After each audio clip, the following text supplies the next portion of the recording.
Good afternoon, everybody. You're listening to Lake Stevens Vikings Varsity Baseball. My name is Payne Patchett here on a partly cloudy afternoon here at Monroe High School in Monroe, Washington for the Lake Stevens Vikings' third conference game of the year and game number 9 of the 2019 varsity baseball season. The Lake Stevens Vikings coming off getting swept by the Jackson Timberwolves back at Jackson High and Lake Stevens High School last week, while the Monroe Bearcats, the Vikings' opponent in today's game, are coming off sweeping the Glacier Peak Grizzlies last week as well. The Lake Stevens Vikings will be starting for the fourth time this year. Alex Peterson entering this game with a record of 1 win and no losses with an ERA of 11.2 after not even getting out of the first inning in last week's game at Jackson. Fortunately, he got the no decision, but unfortunately the Vikings lost the game 4-3 on a walk-off single. As for the Monroe Bearcats, making his third appearance of the year will be number 44, Chase Sager, entering with 1 win and no losses, with an ERA of 0, throwing 6 innings of no-run ball, allowing 2 hits, no walks, and 4 strikeouts. We entered this week with the same results we had before Friday's game against Jackson, in which there are 4 teams in the Wesco 4A Conference that are undefeated at 2-0, and 4 teams in the conference that are winless at 0-2. So the question here is, will Lake Stevens get their first conference win here at Monroe High School, or will it be just one very, very bad April Fool's joke? When we come back, will be the top of the first inning. Lake Stevens will be at the plate with Tanner Lind, Hunter Zelasco, and Theron Perkins as Chase Sager looks to give the Bearcats another conference win. And we are now back here in the top of the first inning here from Monroe High School. The first meeting of the season between the Lake Stevens Vikings and the Monroe Bearcats. Leading off for the Vikings will be once again the left fielder Tanner Lind against senior number 44 Chase Sager. The windup in the first pitch. Ball 1 outside. The first 3 batters for Sager. Tanner Lind, the left fielder. Hunter Zelasco, the shortstop. And Theron Perkins, the third baseman. And the windup 1-0.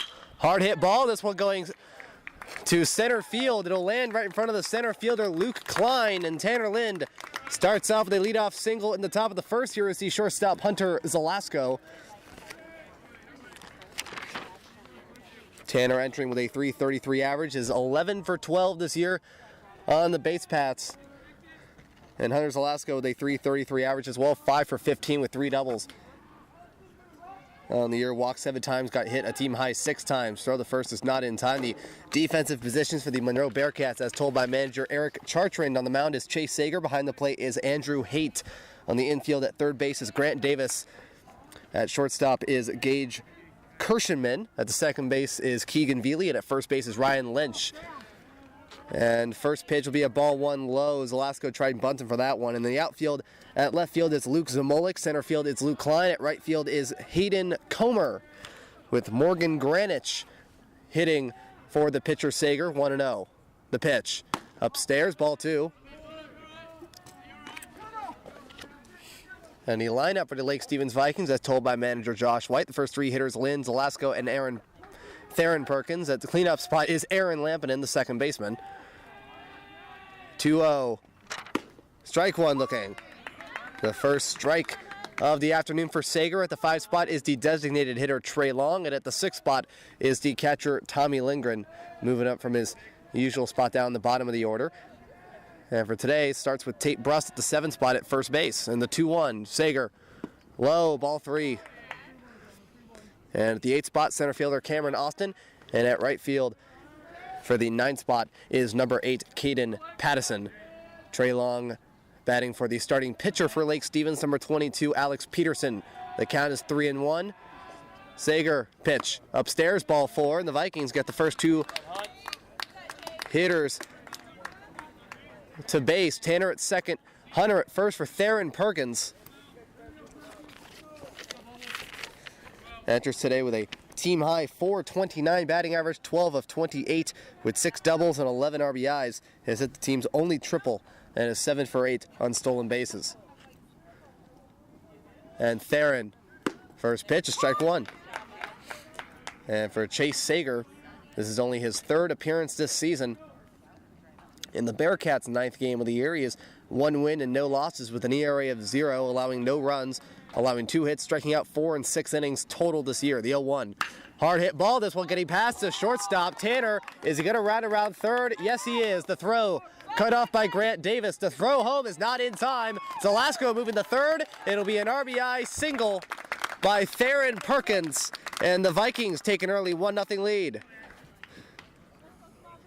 That ball going in the right field, getting past the glove of the shortstop Gage Kirschenman. Zelasco moving to third after the throw to home. And now there are runners on the corners for Aaron Lampin, the starting second baseman. That is RBI number 12 for Theron that leads the team. And Lampin a .300 batting average, 6 of 20 with a double and 7 RBIs, and is a perfect 5 for 5 in stolen bases this year. And Sager, first pitch, strike 1. Lake Stevens entering today 5 wins and 3 losses, winless in conference play with an 0-2 record. Is one of 4 teams that do so. As for Monroe, they're one of 4 teams that are undefeated in conference play with a 2-0 record, 6-2 overall. They've won their last 5 games. And the 0-1, strike 2 looking, throw to second. Is it in time? It is not. As the ball gets away from the second baseman, Theron's going to third. Zelasco will score. And the Lake Stevens now leads 2-0. The ball gets away from the second baseman, Keegan Veely, as the catcher Andrew Haight tried to get Theron out at second. It'll be a stolen base at second, and an error will move him to third, and an error will move Zelasco home. So the Vikings now lead 2-0. Count is 0-2. Fly ball, that is, going to short center field. And it'll fall right in front of Luke Klein. The center fielder, Theron, will stay at third. And once again, there will be runners on the corners for Trey Long. Again, Lake Stevens now with a 2-0 lead in the top of the first. Trey Long, the designated hitter, 5 for 20 with a .250 average, 3 doubles and 4 RBIs, and is 6 for 7 in stolen bases this year.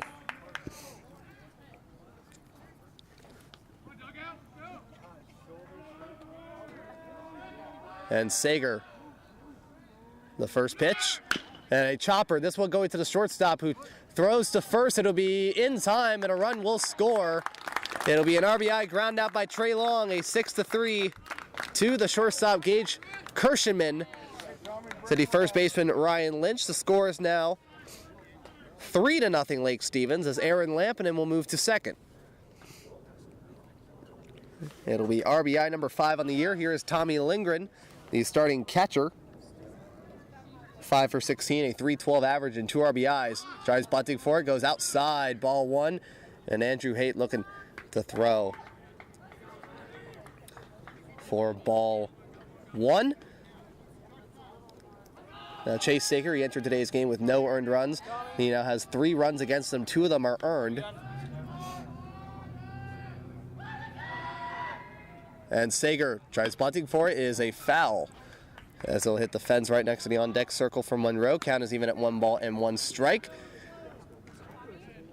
And for the rest of Wesco 4A baseball, the results for Friday, when Lake Stevens, they lost to Jackson by 10 runs. Monroe, they went on the road and beat Glacier Peak 8-6. Cascade, they beat Kamiak 6-4, and Mount Vernon swept Mariner 10-1. The 1-1 inside, ball 2. And the games today, it's weird because all the Wesco teams are playing in the first ever West King tournament, as they are playing alongside Kingco teams. They have to have the same amount of rest after the final game. The 2-1. Hard hit shot, this one going to the right, that is caught by the right fielder. The throw to second is in time for 2. It'll be a 9-4 double play, as Aaron Lampinen strayed too far away from the second base bag. Or my mistake, it was caught by the left fielder's Luke Zamolik, who threw it to Keegan Veely. And that will end the top of the first inning. It'll be 3 runs on 3 hits, 1 error, and nobody left on. Lake Stevens starting off strong with an early 3-0 lead, as Alex Peterson, making his 4th start of the year, he walks up to the mound. He'll face off against the third baseman Grant Davis, the second baseman Keegan Veely, and the center fielder Luke Klein. It is Lake Stevens 3, Monroe coming up as we go into the bottom of the first inning. And we are now back in the bottom of the first inning. Lake Stevens taking an early 3-0 lead as they scored 3 runs off of 3 hits in the top of the first. Monroe looking to respond here against junior Alex Peterson.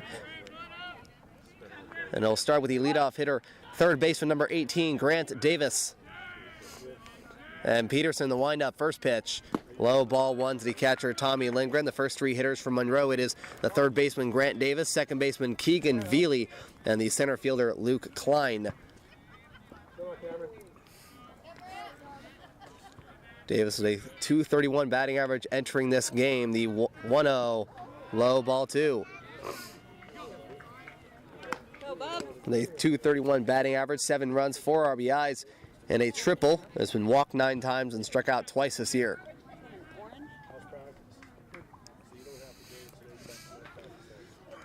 And the 2-0, low ball 3. And the lineup for the Monroe Bearcats, as told by manager Eric Chartrin, the first 3 hitters, Grant Davis, Keegan Veely, and Luke Klein. The middle of the order consists of the catcher, Andrew Haight, the first baseman, Ryan Lynch, and the left fielder, Luke Zamolik. And the 3-0 by Peterson. Upstairs, ball 4. Monroe gets their first base runner off of a 4-pitch walk. Here is the starting second baseman, Keegan Veely, entering this game with a .375 batting average. And 6 for 16, 4 runs, an RBI, a walk, and was walked and even 5 times and struck out 5 times while getting hit 1 time this year. And Peterson, first pitch. Strike 1 looking. And the bottom 3 hitters, the designated hitter, Morgan Granich. He is hitting for the pitcher, Chase Sager. The 8 hitter is the shortstop, Gage Kirshenman. And the 9 spot is the right fielder, Hayden Comer. Alex steps off.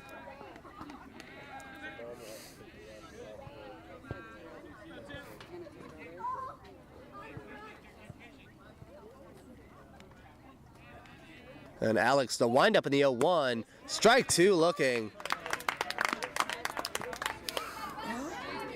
And Alex off to a pretty good start here against the second batter. The reserves for the Monroe Bearcats, Nate Kane, Andy Gorordo, who started one of the 2 games last season for Monroe, Elijah Moore, and Brady Hinckley. No balls and 2 strikes to pitch.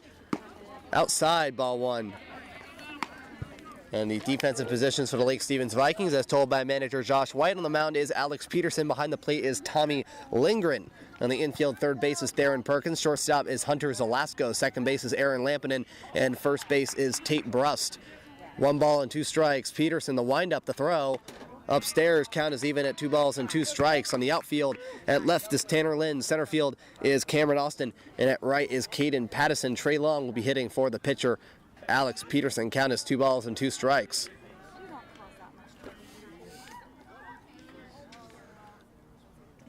And the 2-2. And the count is now full.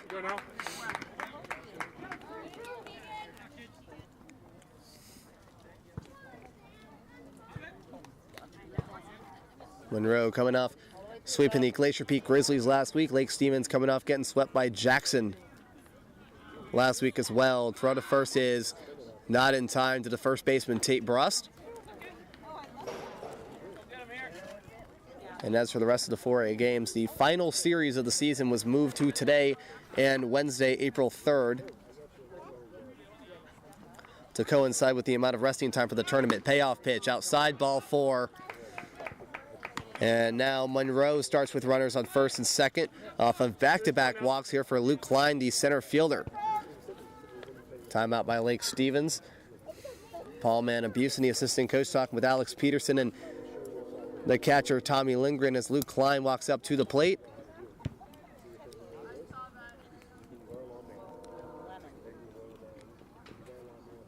Enters the game with the most hits out of any Monroe starter, 9 of 26, a .346 average, scoring 7 runs, 6 RBIs, 2 doubles, a triple, and a home run. He has the team's only home run so far this year. He's been walked 3 times, struck out 3 times, and has 3 stolen bases out of 15 total from Monroe this year.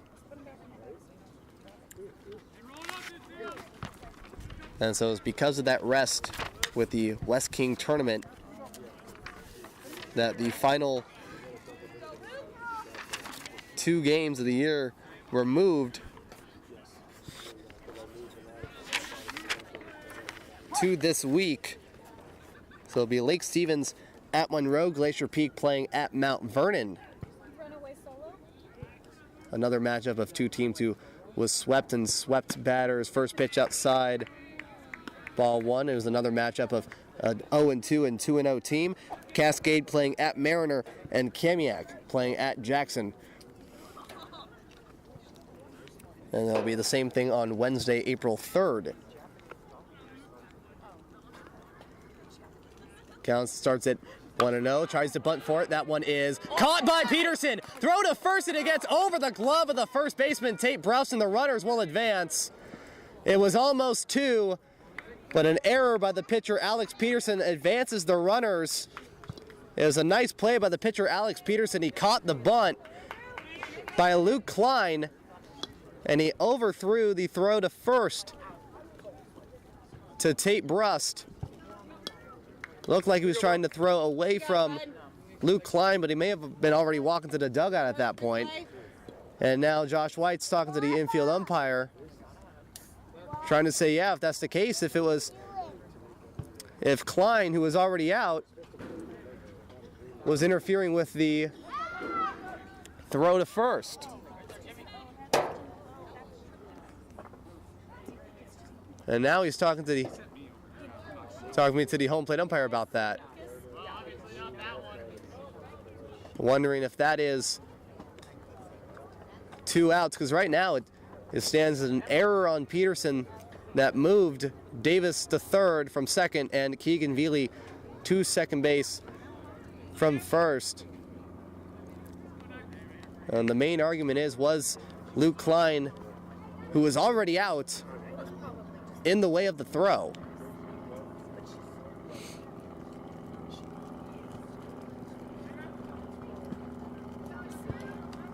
And the call will stand. It'll be one out in the bottom of the first.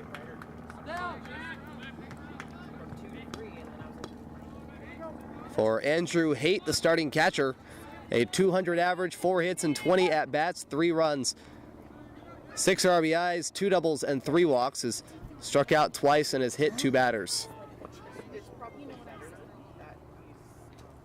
And Peterson first pitch, one hopper, check swing.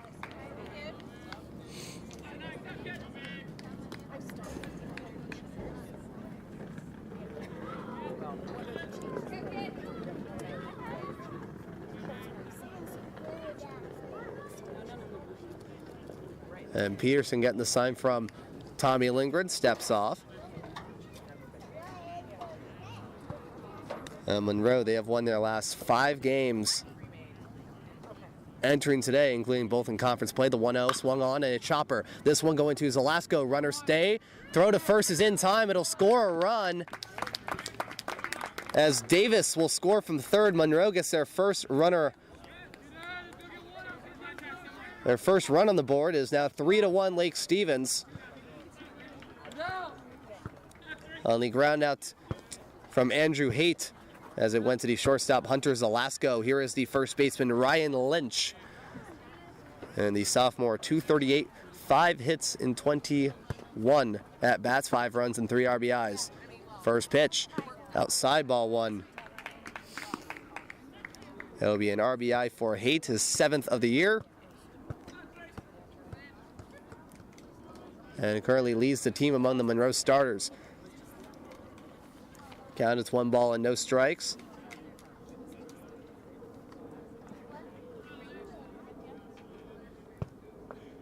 And Peterson swung on, swing and a miss, strike 1. Count is even at 1 ball and 1 strike. So the games on today, April 1st, and Wednesday, April 2nd, it will be the same matchup. Today, again, it will be Cascade at Mariner, as Cascade will have to travel down just a little ways to South Everett. Count is even at 1-1. Swing and a miss, strike 2 to Ryan Lynch. It'll be Kamiak traveling down to Mill Creek against Jackson, and Glacier Peak from nearby Snohomish traveling up north to take on Mount Vernon. And Lake Stevens playing here at Monroe High School, the football field blocking the view in right. 1-2 pitch. Hard hit shot. This one going in the left. Tanner Lynn, that will fall. Runner's going to stay at third, as it'll be a 2-out single for Ryan Lynch. Runners are now on the corners. And now here is another sophomore, Luke Zamolik. A .214 average, 3 of 14, 4 runs, 2 RBIs, has been walked 5 times and struck out twice.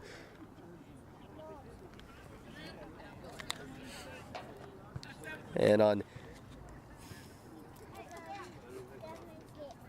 April 3rd, it'll be Mariner at Cascade, Jackson at Kamiak, Mount Vernon at Glacier Peak, and Monroe at Lake Stevens. First pitch upstairs, ball 1. Lake Stevens, they finished the top of the first with their first 6 batters. Monroe now with their 6th batter at the plate. Currently now only getting 1 run on the board. The 1-0 swung on, a foul chopper right near the Lake Stevens dugout. Count is now even at 1 ball and 1 strike. So currently the standings right now in the Wesco 4A Conference, they are the same as they were back on Friday, as there are 4 teams who successfully swept their first conference opponent. The 1-1 in the dirt, ball 2. Ryan Lynch at first, Keegan Veely at third with 2 outs.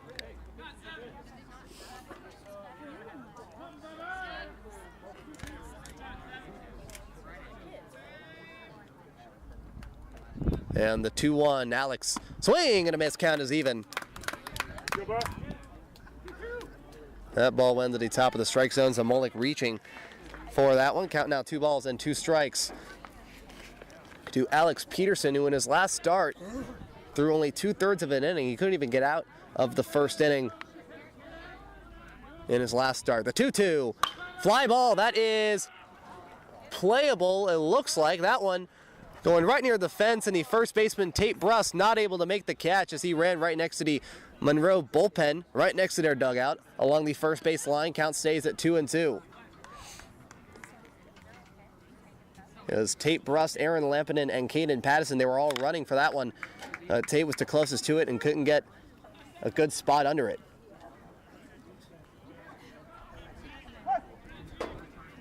Count stays at 2-2. Alex Peterson getting the sign from Tommy Lindgren. Runners on the corners, 2-2. Fly ball, that one going the right field. Caden Pattison going, looking. He is under it. He will make the catch. And it'll be the end of the bottom of the first. It'll be 1 run on 1 hit, 1 error, and 2 runners left on. Monroe, they get on the board, but they now only trail by 2. Lake Stevens 3, Monroe 1. As we go into the top of the second inning, Chase Sager facing off against the bottom 3 hitters of the order. Tate Bruss, Cameron Austin, and Caden Pattison, the first baseman, center fielder, and right fielder. As we go into the top of the second inning, Lake Stevens leads by 2. And we are now back into the top of the second inning. Monroe, they get a run on the board, but once again, they trail by 2. They score 3-1 Lake Stevens as the Vikings look to add to that run total, starting with Tate Bruss, the starting first baseman. Count now at 0-1. The first pitch is strike 1 looking from Chase Sager. He'll face off against the bottom 3 hitters of the order. Tate Bruss, Cameron Austin, and Caden Pattison. 0-1. Hard hit ball. This one going in the right. Back goes the right fielder. Looking up, going back. It is off of the wall. Tate Bruss going to second. It'll be a leadoff double. There's a well-hit ball to the left fielder, Luke Zamolik. He was looking up and hit the wall right near the scoreboard along left field. From the way the left fielder was looking, that might have been gone, but the Vikings will start off with a leadoff double. Here in the top of the second, here is Cameron Austin. Sager, first pitch. Swing and a miss, strike 1.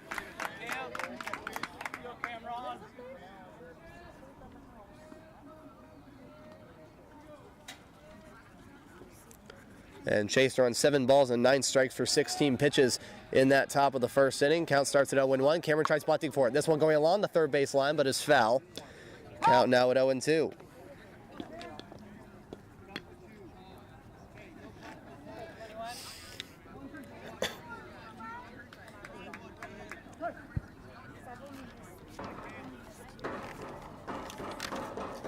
And Cameron with a 263 average, 5 for 19. The 0-2 tries bunting for it. This one going towards the pitcher, Sager, who throws to first, and it will be in time as Cameron tries to slide for it. It will move Tate the third.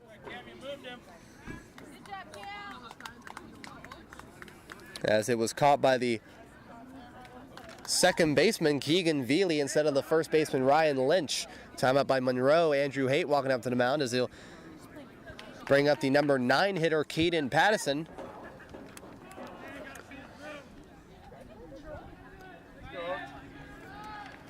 Entering this game only going 1 for 12.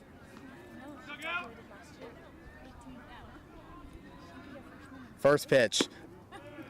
Low, ball 1.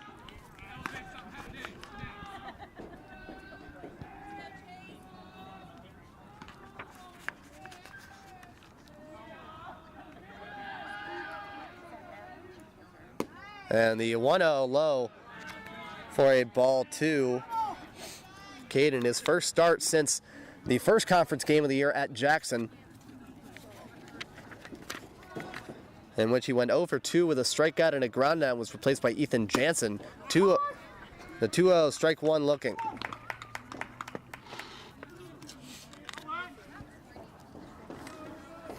Caden with a chance to get his first varsity RBI here with a base hit. And the count 2-1, low inside, ball 3. What happens when your nephew plays for other students? How are you? Good. 3 balls and 1 strike. Yeah. And Sager, the pitch. Hard hit ball that hits the netting. Right to the Lake Stevens bleachers. Count is full, 3-2. It's right in front of the Lake Stevens bleachers.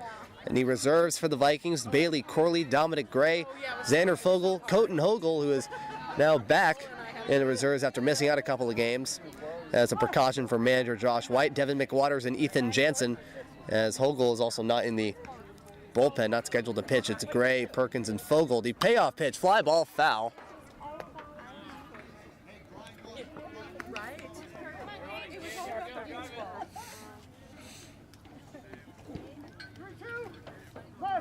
Count now full.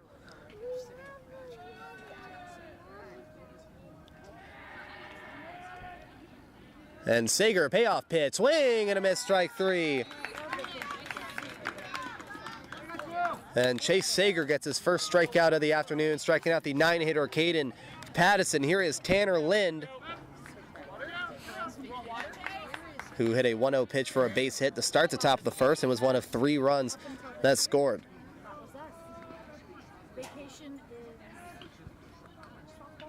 And the first pitch inside. Tanner Lind again, he entered this game 7 of 21 with 2 doubles and 2 RBIs and led the team in stolen bases. He was 11 for 12. And the 1-0 swung on, a hard hit ball going to center. Back going to center fielder. He is back up, looking up, making the catch is the center fielder, Luke Klein, who's right near the warning track, and it will end the top of the second. A well-hit ball by Tanner, but it didn't go far enough. It'll be no runs on 1 hit, no errors, and 1 runner left on. It is still a 3-1 Lake Stevens lead. Go, Tommy! Woo! Over Monroe. Alex Peterson walking back up to the mound will face off against the bottom 3 hitters that he ordered: Morgan Granich, Gage Kirschman, and Hayden Comer. Lake Stevens leads by 2 as we go into the bottom of the second inning. And we are now back into the bottom of the second inning. Alex Peterson back on the mound as the score is still Lake Stevens 3, Monroe 1. The Vikings looking to preserve that 2-run lead as they'll face off against the 7-hitter, designated hitter Morgan Granich. First pitch upstairs, ball 1.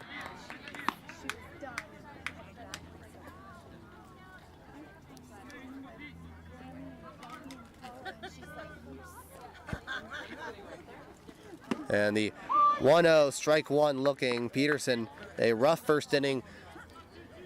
13 balls, 11 strikes for 24 pitches. That's even the count here on his first batter. And the 1-1 outside. Count is 2-0. and 1. Got an update from one of the Wesco 4A games. Cascade playing against Mariner after 1 inning. Mariner leads Cascade by the score of 3-2. Mariner, they entered today going 0 for 7. 0-7 overall. The 2-1 low for a ball 3.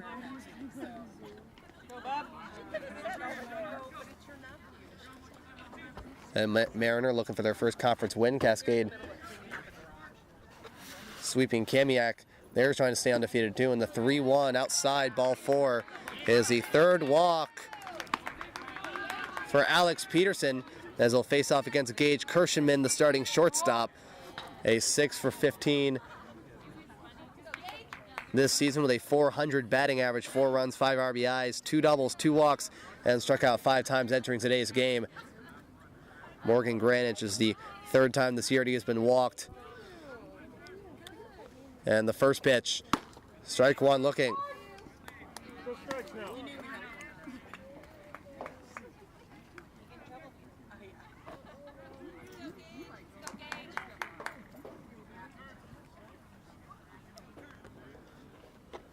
Count starts at 0-1. And Peterson steps off.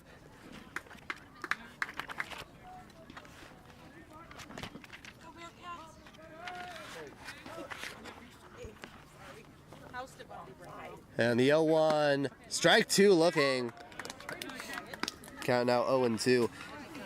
And as we know now, the end of the first week of conference play, the 4 teams that are undefeated, Cascade, Jackson, Monroe, and Mount Vernon. It is Jackson and Monroe who are tied for the best overall record at 6-2, while Mount Vernon and Cascade are 5-3. The 0-2 inside, ball 1. And for the 4 teams that are 0-2, Glacier Peak, Kamiak, Lake Stevens, and Mariner. Lake Stevens not only is the team with the best record, is the only team with a winning record out of those 4 teams. Glacier Peak, 2nd place with 2-5, Kamiak 1-6, Mariner 0-7. The 1-2 upstairs, count is even at 2-2.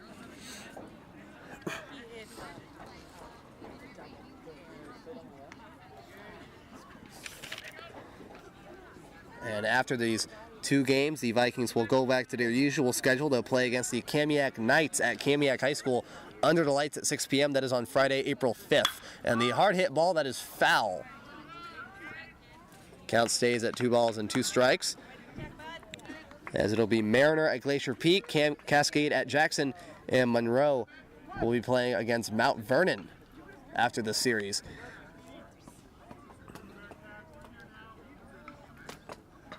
Count is 2 balls and 2 strikes. Peterson. Strike 3 called. Peterson gets Kirschenman looking for the first down in the bottom of the 2nd.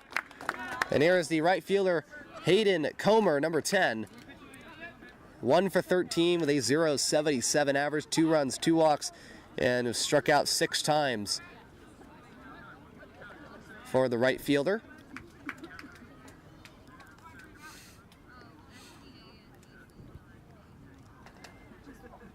And Peterson first pitch way upstairs for a ball 1 to the catcher Tommy Lindgren.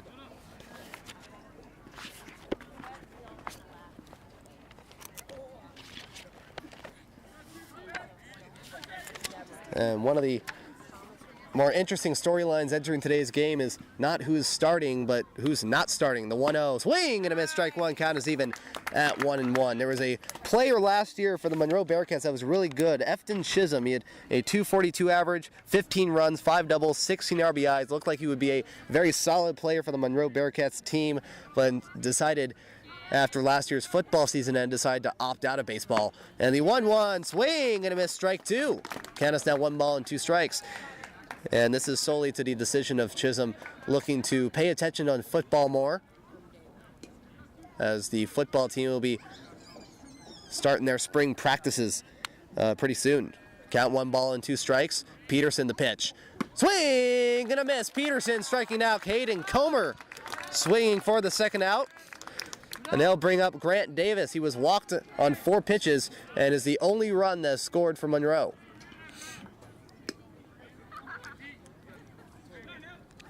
And Monroe last season, they finished with 10 wins and 11 losses, and finishing with the final playoff spot, 6th place in the Wesco Conference. They played at Mount Vernon for the first round and lost 3-1. It was highlighted by a solo home run by the starting pitcher of that game, Ryan Witt, who is now playing at Everett Community College. First pitch by Alex. Strike one looking, right down the middle. And Ryan Witt, he was one of 6 players that graduated from last year's team. Brett Sylvie, Connor Spauldman, who was also another solid pitcher. He was a reliever his junior year. A really solid one at that, and was even better starter as a senior year. The 0-1, a fly ball that is playable, going into short right field. The second baseman Aaron Lampinen calling for that one, and it will make the catch to end the bottom of the second. No runs on no hits, no errors, and one runner left on. The score is still 3-1 Lake Stevens over Monroe. Chase Sager walking back to the mound to face off against Hunter Zelasco, Theron Perkins, and Aaron Lampinen. The heart of the order, the 2, 3, and 4 hitters, as Lake Stevens look to extend their 2-run lead over the home team Monroe Bearcats. And then we are now back in the top of the third. Lake Stevens looking to add to that 3-1 lead over Monroe. First pitch to Hunter Zelasco, strike one, as it looked like he tried to bunt for it. Chase Sager facing off against the 2, 3, and 4 hitters, Hunter Zelasco, Theron Perkins, and Aaron Lampinen. And the windup in the 0-1. And a ground ball going to the shortstop, Kirshenman. It gets off of the glove. Throw to first is not in time, as Zelasco will get the first off of an error by Gage Kirshenman, the shortstop.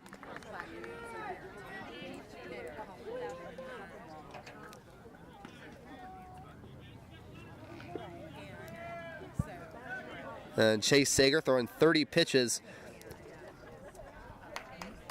through 2 innings, 11 balls and 19 strikes. Here's Theron Perkins. Got an RBI single and a stolen base, and was one of the 3 runs that scored in the first. Throw to first is not in time to the first baseman Ryan Lynch.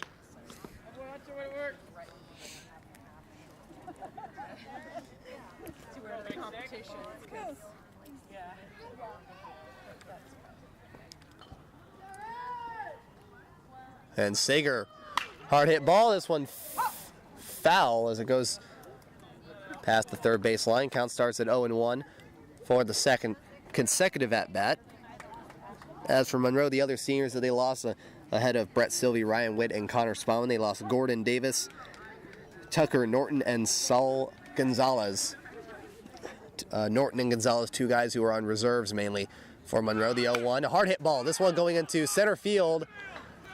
Going back is the center fielder, is that Klein, who makes the catch. And Zelasco running back to first base. Yeah, that is Klein. As that went into left center field, it was Zamolik and Klein who were at the warning track, as Zelasco will stay at first base. Here is Aaron Lampinen, who got a base hit and then was thrown out on a 7-4 double play.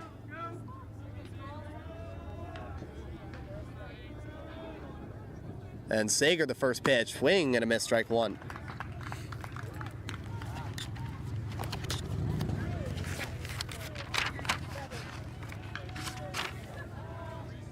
And out of the 4 teams that were named, throwing a first, not in time. That ball getting away from the first baseman, Ryan Lynch, and Zelasco will go to second. That'll be another error.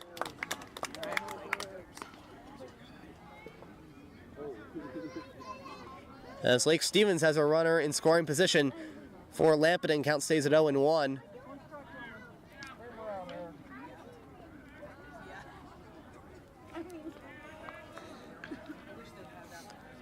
Sager looking now at Zelasco at second base, 0-1.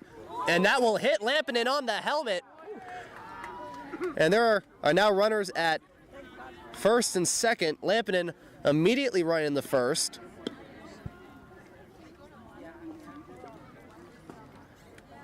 And now Andrew Haight walking up to the mound talking to Chase Sager. That sounded scary.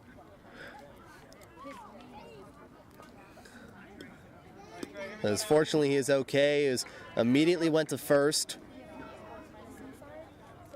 And there's now runners on first and second. Trey Long got an RBI ground out his last time up.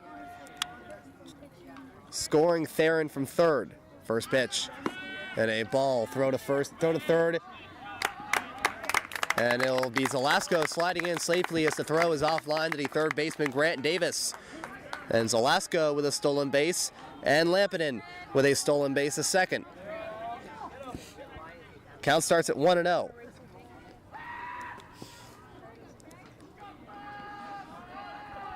Trey with a chance to knock in a couple. The 0-1. And a one-hopper to the catcher Andrew Haight. Count now 2-0. And out of the 4 players that were named by the Everett Herald with the All-Wesco team, Ryan Witt was the only senior and was the only player on the first team. There were 3 players on the Wesco second team as well, all of them juniors, and all of them on the field today. The 2-0 ground ball that's getting into the hole in left field. 1 run's going to score. An RBI single by Trey Long. The score now Lake Stevens 4, Monroe 1. Aaron Lampinen going to third. As now go on to Tommy Lindgren. Trey Long, 2 at-bats, 2 RBIs. And now the manager, Eric Chartrand, walking up to the mound to talk to Sager. Looks like they're going to take him out of the game, and they will. As Tommy Lindgren, the 6-hitter, walks up to the plate.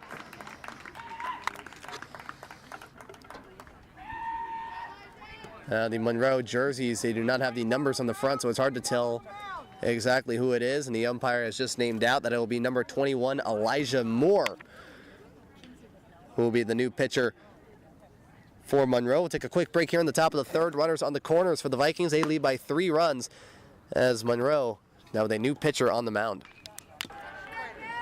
And we are now back in the top of the third inning. Lake Stevens, they lead by 3 with runners on the corners. Monroe, they have brought in a new pitcher in number 21, Elijah Moore.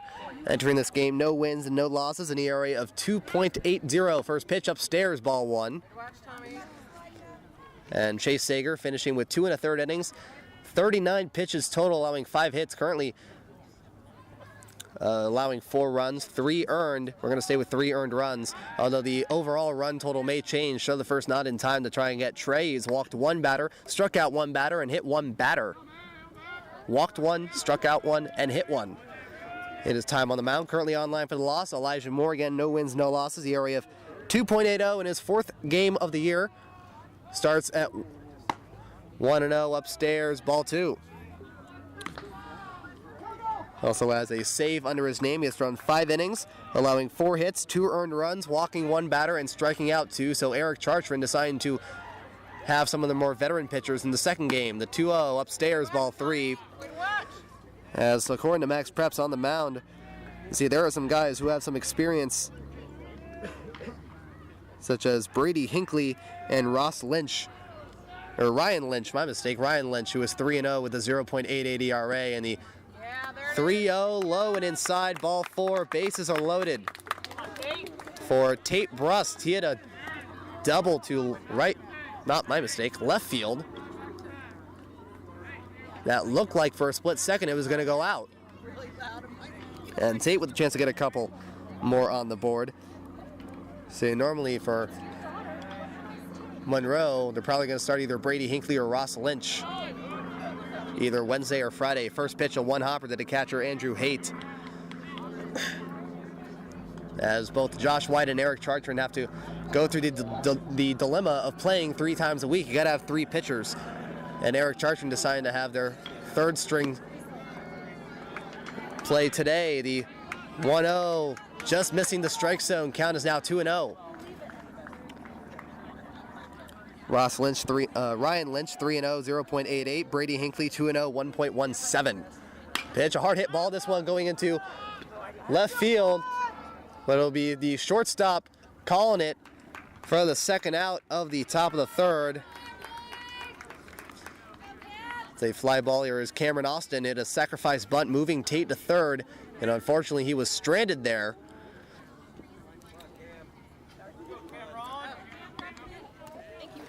In his last at-bat. Now for the 3 people that were in Wesco for a second team, Keegan Veely is a catcher, Grant Davis is an infielder, Luke Klein is an outfielder. First pitch upstairs for a ball 1. And for both these teams, they have been in the same division for a very, very long time. The 1-0, a foul tip.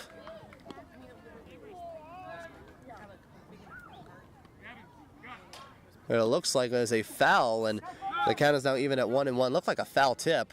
And now there's going to be a pinch runner for Tommy Lindgren, and that is going to be number 11, Devin McWaters. The count now 1-1. And the same thing with a couple of teams earlier this year. This one a strike two, looking a 1-2 count now.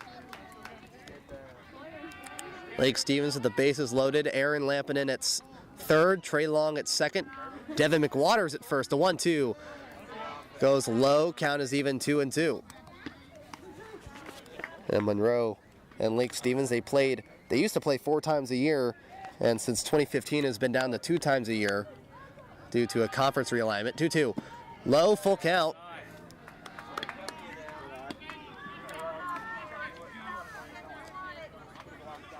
Lake Stevens with a chance to blow this game wide open here in the top of the third. Full count. Aaron at third, Trey at second, Devin at first. The payoff pitch. Swing and a miss, strike 3, and that will end the top of the third. 1 run on 1 hit, 2 errors, and 3 runners left on. The score now Lake Stevens 4, Monroe 1. As we go into the bottom of the third inning. Alex Peterson walking back up to the mound, facing up against the 2, 3, and 4 hitters, Keegan Veely, Luke Klein, and Andrew Haight, as the score is now Lake Stevens 4, Monroe 1. As we go into the bottom of the third inning, will be the heart of the order from Monroe against Alex Peterson. And we are now back at the bottom of the third. Lake Stevens again another run on the board. They make it 4-1 over the Monroe Bearcats as Alex Peterson is back on the mound, looking to pitch his third full inning of work here against the number 2 hitter, the second baseman Keegan Veely, who was walked on a full count and was stranded at third back in the bottom of the first. First pitch. Tries bunting for it, goes outside, ball 1. A face-off against the heart of the order, 2, 3, and 4. Keegan Veely, Luke Klein, and Andrew Haight.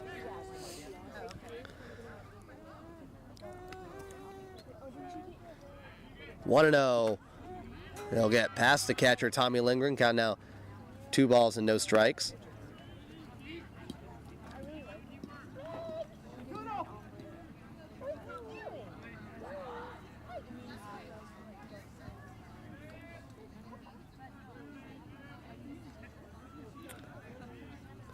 And Alex Peterson throwing 41 pitches through 2 innings. Outside, ball 3.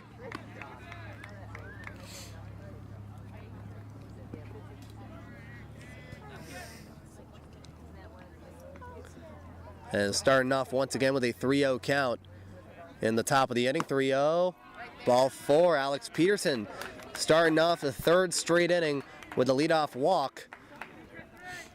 Now here is Luke Klein, the starting center fielder.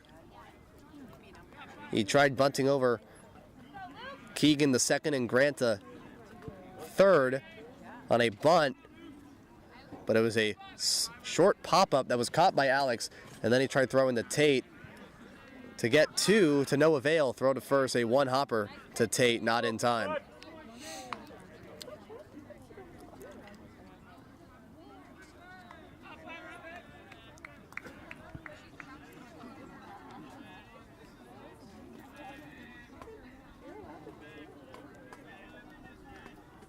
And Alex, the first pitch, outside, ball 1. And a timeout by Lake Stevens. Tommy walking up to talk to Alex Peterson.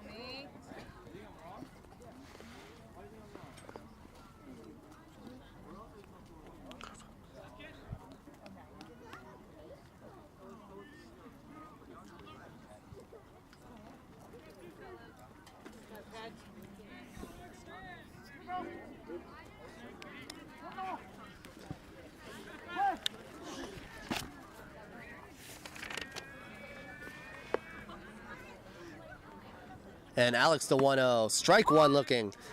Count now even at 1-1. Monroe, since 2012, the Vikings have played Monroe a considerable amount of times. In 2012, 2013, and 2014, they played 4 times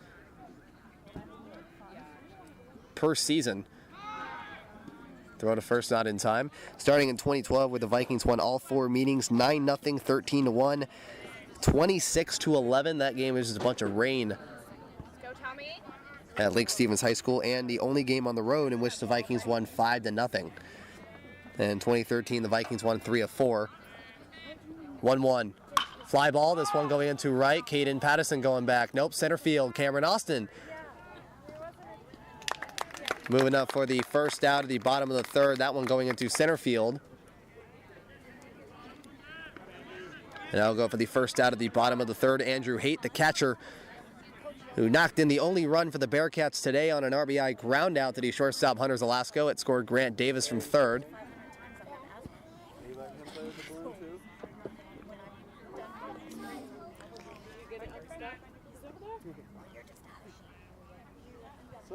And Alex stepping off. And after the Vikings won 3 of 4 in 2013, the Vikings, they swept Monroe again in 2014. And then in 2015, that was when the conference changed to just the Wesco 4A conference, the one that you know of today. Throw to first, not in time. And the series was split. It was the first game in 2017 for the Vikings against Monroe here at Monroe High School with the new baseball field. Before that, they played at Marshall Fields right near the high school. First pitch from Alex. Strike one looking. And it was the first game here for the 2017 season at Monroe. The Vikings won that game by a score of 4-0. And then Monroe won the game at Lake Stevens 5-3. The 0-1 foul ball hits the backstop behind home plate. Count is 0-2. The sun peeking out of the dark clouds right above the Monroe bleachers along the first base line here at Monroe High School. A choppy hillside looking up past the goalpost in center field with the giant water tower. The 0-2 check swing. Count is now 1 ball and 2 strikes. And while they split the series in 2015, the two teams did face off in the Wesco second place game. The Bearcats winning the consolation round before the Wesco championship game to get there, while the Vikings lost the Wesco title game. The 1-2 and a ground ball. This one off of the mound. Nice diving play by Zelasco. Throw to second. Throw to first. Did he get him? Yes, he did. What a play by Hunter Zelasco, fielding the ball off the mound. Tosses it to Lampinen, who throws it to first in time to end the inning. Wow. That is the best play Zelasco has made so far this year. And that will end the bottom of the third.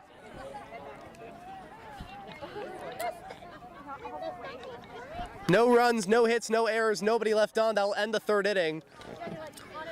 As they'll go to the top of the fourth. Elijah Moore back on the mound.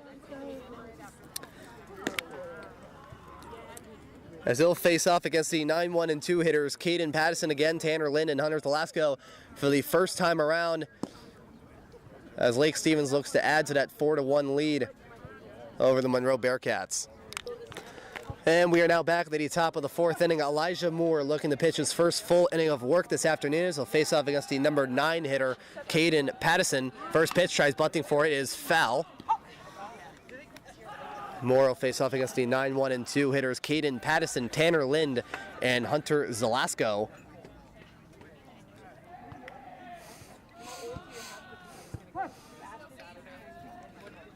And has thrown 13 pitches in that top of the third inning, 9 balls and 4 strikes against 3 batters. The ground ball to the second baseman. Throw to first is in time for the first out in the top of the fourth inning. That was a ground ball to the second baseman, Keegan Veely, for the first out. Now we go to the top of the order for the third time around, and Tanner Lind. It was 1 for 2 with a single and a run. And both at-bats had pretty decent results. Started with the leadoff single. First pitch, a strike one looking. And the second inning, even though he flew out to the center fielder, Luke Klein, it was a pretty well-hit ball. That, from here, looked like went right near the warning track. And the 0-1 inside, count is even.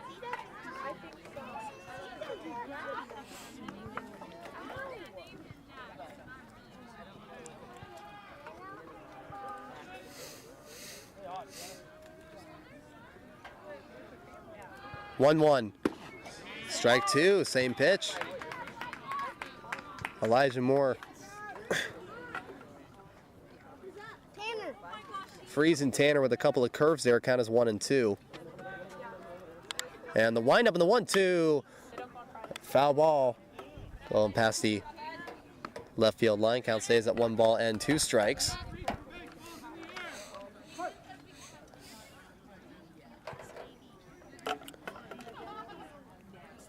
Moore getting the sign from Haight. And a ball inside, 1 hopper, count is even at 2 balls and 2 strikes. So in 2015, this is when the two teams face off in the second place game at Everett Memorial Stadium. 2-2 inside, full count for a 3-2. And it was the second place game. Monroe, they had to win the game before that, or their season would be over to get to that game. And Lake Stevens, they lost in the Westco title game to get to their payoff pitch. That's one going into short center field. And it'll be caught by the shortstop, Gage Kirshenman, in short center field as Keegan Veely and the center fielder Luke Klein was around there as well. The shortstop reaching to make the catch for the second out in the top of the 4th. Here is Hunter Zelasco, who has scored in both plate appearances that he has had this afternoon.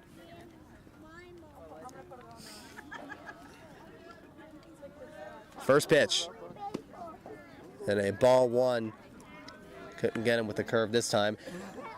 And it was a pitcher's duel in the second place game that year. It was Nick Hoskins for Lake Stevens and Alex Spauldman for Monroe, the older brother of Connor Spauldman, who used to play and graduated last year. The 1-0, low ball 2. In 2016, Lake Stevens swept Monroe with a score of 1-0 here and 5-0 at the high school. 2-0, upstairs ball 3. And in 2017, the two teams split the series 5-2 and 5-1, with Lake Stevens winning the first game 3-0, a strike 1 looking.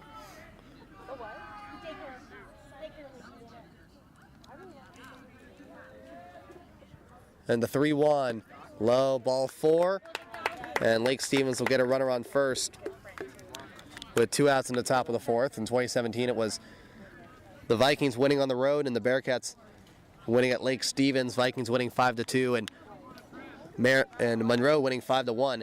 They played in the first round of the Westco playoffs, or it was a pitcher's duel between two guys that have graduated. First pitch to Theron upstairs. Throw to first is not in time to get Hunter Zelasco. Count starts at 1-0 as Theron Perkins is now at the plate, 1 for 2 with an RBI single and a fly ball to the center fielder Luke Klein. 1-0, hard hit ball. Count is even at 1-1. Foul going over the fence above the Monroe bleachers.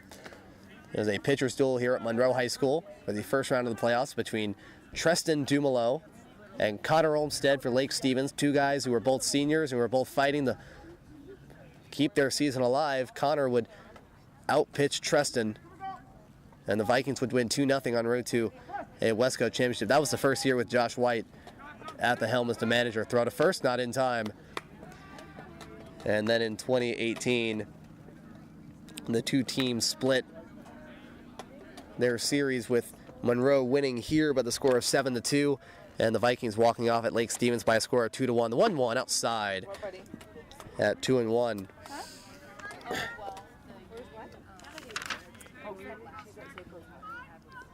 And Chase Sager, the starting pitcher from Monroe last year, he played in 12 games and went 0 for 3.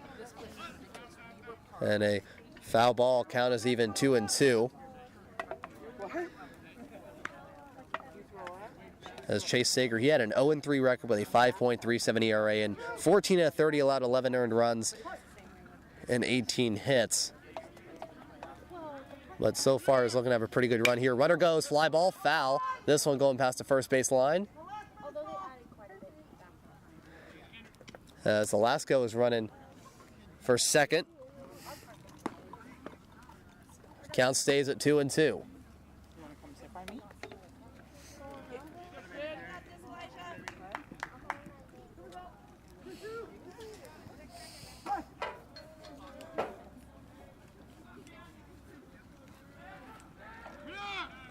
And the runner goes. This one, a hard hit ball going to the center fielder who will make the catch. A line out to the center fielder, Luke Klein, to end the top of the fourth. It'll be no runs on no hits, no errors, and one runner left on. Still 4-1 Lake Stevens over Monroe as we go into the bottom of the fourth inning.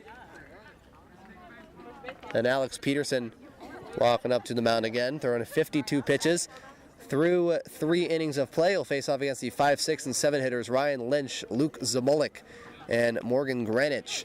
The score, Lake Stevens 4, Monroe 1. And we are now back into the bottom of the fourth inning. Lake Stevens, they still lead by 3 over the Monroe Bearcats. Alex Peterson back on the mound. He has thrown 52 pitches through 3 innings. He'll face off against the first baseman Ryan Lynch for the second time around and got a base hit in the first inning and was stranded at first. First pitch from Peterson upstairs inside for a ball 1. He'll face off against the 5, 6, and 7 hitters. First baseman Ryan Lynch, left fielder Luke Zamolik, and the designated hitter Morgan Granich. To start the bottom of the fourth, the 1-0. It'll go inside. That will hit Lynch. And Monroe will start the bottom of the fourth with a runner at first. And now bring up Luke Zamolik, the left fielder.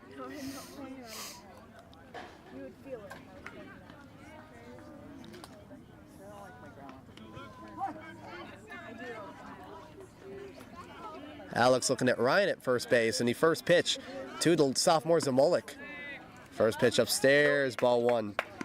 I have an update between Cascade and Mariner, the only game where we can get updates as of this moment, thanks to Cascade's Twitter account, which is more than just, updating the game, also updating after every result. Currently the game is tied at 5 between those two, and the 1-0 pitch outside, ball 2. Alex, he finished the third inning, 6 balls, 5 strikes for 11 pitches for a total of even 26 balls and 26 strikes for 52 pitches. Timeout by Lake Stevens. Tommy Lindgren walking up to the mound, and Luke talking to the third base coach for Monroe, which is Eric Chartrand. Count is 2 balls and no strikes. So it is after 4 between Cascade and Mariner. After 4 innings, the game is tied at 5. Mariner, not only are they trying to find their first conference win, they're trying to find their first overall win. The 2-0 upstairs. This one getting off the glove of Tommy, and a runner will go to second. Ryan Lynch going to second off the wild pitch. Count now 2 balls and no strikes. And a timeout by Lake Stevens. Josh White walking up to the mound.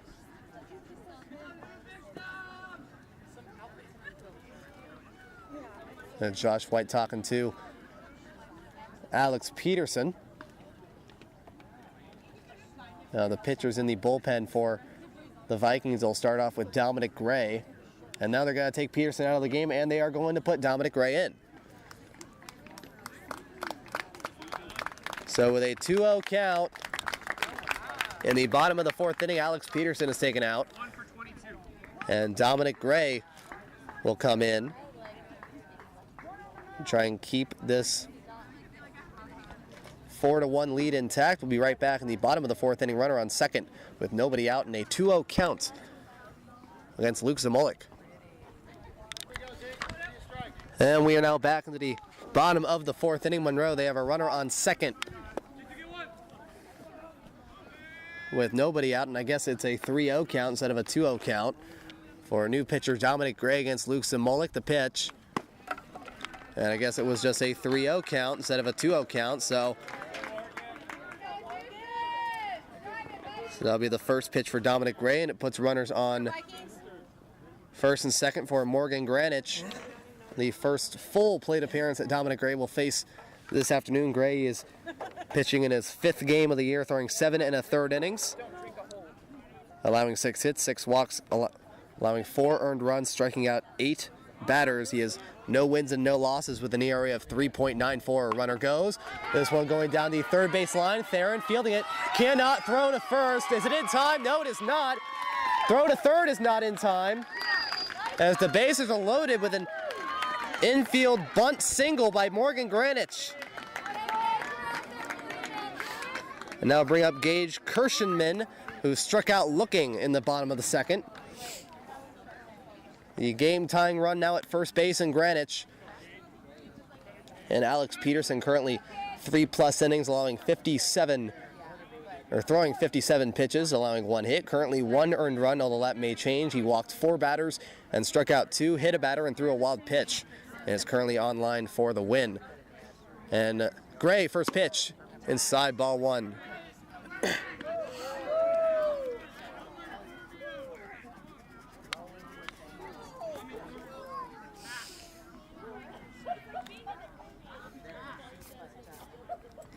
After this game with a .400 batting average, 6 of 15. The 0-1, a hard hit ball, chopper. This one going to Theron, touches the third base bag. This one, the throw home is offline. It'll be an RBI, fielder's choice. As Monroe get a run on the board, Theron's throw is offline to Tommy Lindgren, who caught it but was not able to tag Ryan Lynch in time. Nice leap, Tommy. And a run will score, and there will be an out. Luke Zamolik is out at third, and Granich will move to second. Here is Hayden Comer, the starting right fielder. He struck out swinging in the bottom of the second. Score now 4-2, Lake Stevens. First pitch to Gray. At ball 1 outside.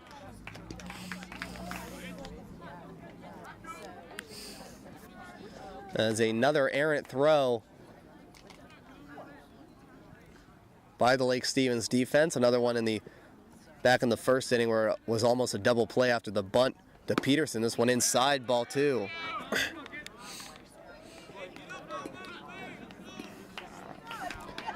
And so Alex Peterson, his stat line is done. He will have 2 earned runs toward his name.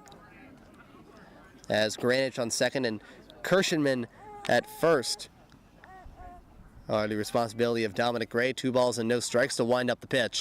Hard hit ball, this one going into left field. Back goes Tanner and Cameron. Cameron Austin looking up, making the catch is Cameron Austin, the center fielder, for the second out. Good job, Vikings. That'll bring us to the top of the order for the third time around, and Grant Davis, the third baseman. 0 for 1 with a walk and the only run in the first inning. The game-tying run in first base and Gage Kirshenman.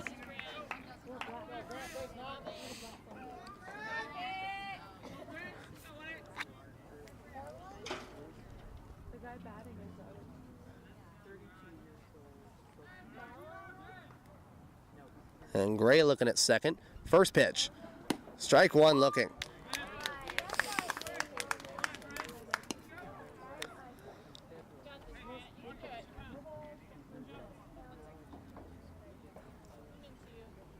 And for a while, Gray led the team in strikeouts with 8 until Devin McWaters took that title as of today with 10, the 0-1. Strike 2 looking. As Gray is not the fastest thrower, but definitely can make it go to Vikings' way.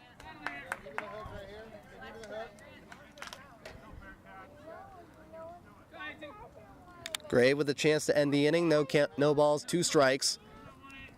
Runner on first and second. Swing and a miss, strike 3. Tommy Lindgren throwing the first to get Grant Davis. As that will end the bottom of the fourth. 1 run on 1 hit. No errors and 2 runners left on. Monroe, they get another run on the board. It is once again, a 2-run lead for the Vikings. As Elijah Moore walks back to the mound in the top of the 5th. He'll face off against the middle of the order. Aaron Lampinen, Trey Long, and Tommy Lindgren. Here on the top of the 5th as the Vikings try to look to add to that 4-2 Lake Stevens lead. And we are now back in the top of the 5th inning. Elijah Moore back on the mound for Monroe. He'll face off against the cleanup hitter Aaron Lampinen for the first time around. First pitch.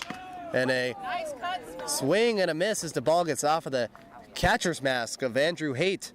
Count starts at 0-1. He'll face off against the middle of the order, Aaron Lampinen, the designated hitter Trey Long, and Tommy Lindgren as we'll face off against Aaron and Trey for the first time this afternoon.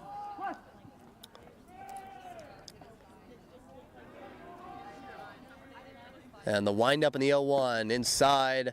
Ball one as the ball rolls away to the backstop by the catcher, Andrew Haight.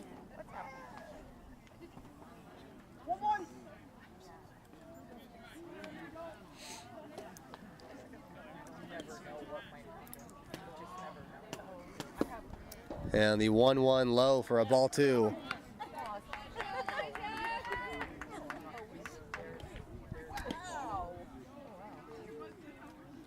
Two one, swing and a miss, count is even.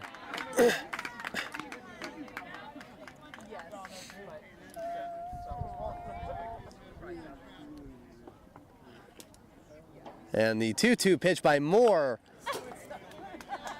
And a foul ball will hit the fence. Count stays at 2-2.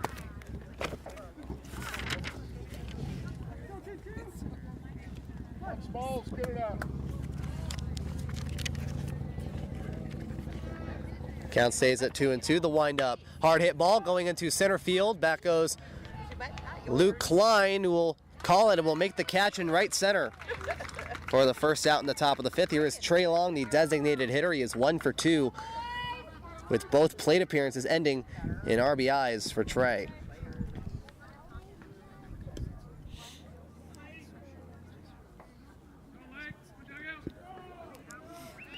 And for Elijah Moore last season at the plate, he played in 7 games. He went 1 for 1, scoring 2 runs on a stolen base. That one, a line shot to dead central in center field.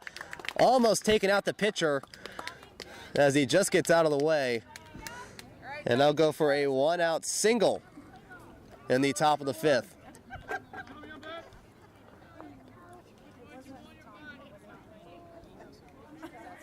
That was a laser. Elijah Moore just getting out of the way of it on the first pitch he saw. And he's now 2 for 3. Throw to first, not in time. Oh, and the throw back to the mound overthrows Moore, the pitcher. They'll bring up Tommy Lindgren. He flew out to the left fielder Zamolik at the top of the first and was walked in the third. First pitch, a fly ball that is out foul. As very similar to the Kitsap County Fairgrounds and this place, they also have a couple other ballparks as well. The only difference is this is not at a public fairgrounds. This is at a high school. They have a practice softball and actual softball field. The 0-1 outside ball one that the softball team uses is the actual softball field, and then the junior varsity team uses another softball field of their own. This one, a hard hit ball. This one going to the shortstop. Tosses it to second. Throws it to first. It is in time for the 6-4-3 double play. That will end the top of the fifth. There'll be no runs, no hits, no errors, and nobody left on. Still a 4-2 score as we go into the bottom of the fifth inning. Dominic Gray looking to throw his first full inning of the afternoon. Faces off against the 2, 3, and 4 hitters Keegan Veely, Luke Klein, and Andrew Haight. In the bottom of the fifth inning, Lake Stevens a lead 4-2. And we are now back into the bottom of the fifth inning. Lake Stevens a lead Monroe by the score of 4-2. Dominic Gray on the mound facing off against the number 2 hitter Keegan Veely, who was walked on both plate appearances against Alex Peterson.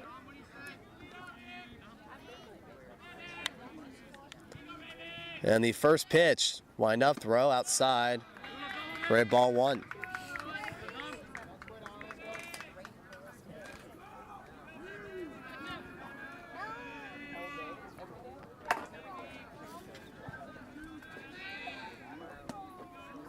And the 1-0, a ground ball to the shortstop, Zelasco. The throw to Tate Brust is in time. It just gets Keegan Veely. A nice throw by Zelasco, gets the first out. In the bottom of the fifth, it was a close play at first. And I'll bring up Luke Klein. He is 0 for 2 at both plate appearances. Popped out on a bunt to Peterson and then flew out to the center fielder, Cameron Austin, back in the bottom of the third.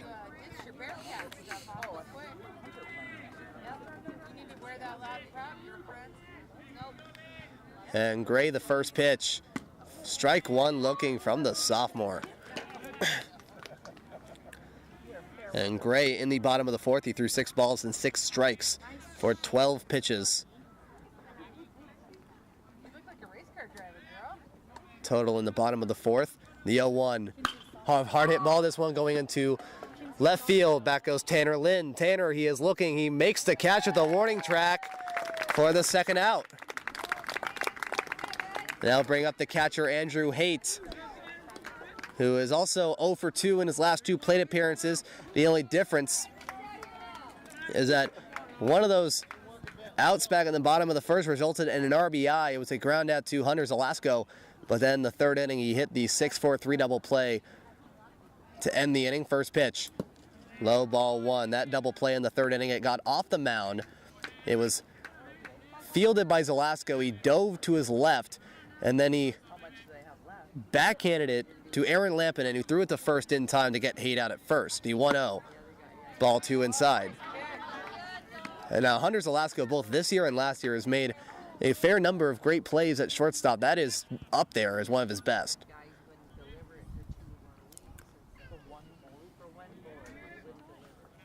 Count is 2-0, inside ball 3.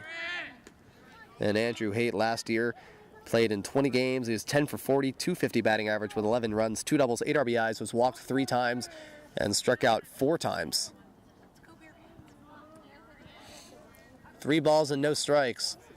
The 3-0 pitch, ball 4.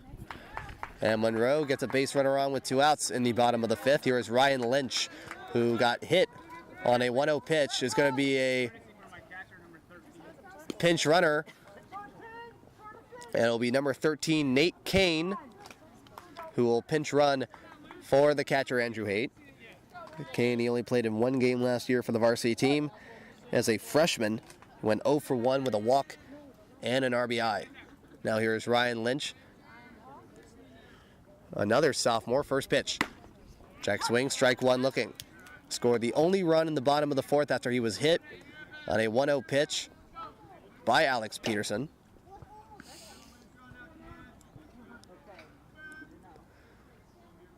No balls and 1 strike. Gray the pitch. Swing and a miss, strike 2.